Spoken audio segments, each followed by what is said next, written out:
شعر براتون آوردم باقلوا، شراب 300 ساله از حزین لاهیجی. از خانه کت خدای دهقان بگریخت بزی فراز ایوان. می گشت فراز بام نخجیر، گرگی به گذاره دید در زیر. چون دید که گرگ گشت ناکام، دستش بهش نمیرسه، بگشاد زبان به طعن و دشنام.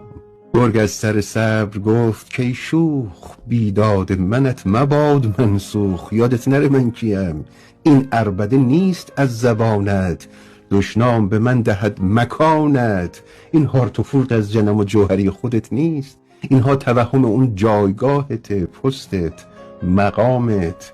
بز را نرسد به گرگ دشنام، این طعنه تو به ماست از بام.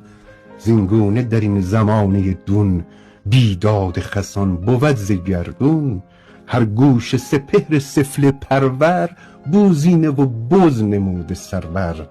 هیزان زمانه را به میدان، کرده است حریف شیرمردان.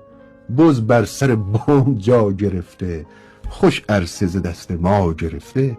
هر خیره سری به کام دارد، یک بز نه که 100 به بام دارد. آره دادا، حزین لاهیجی، قرن 12.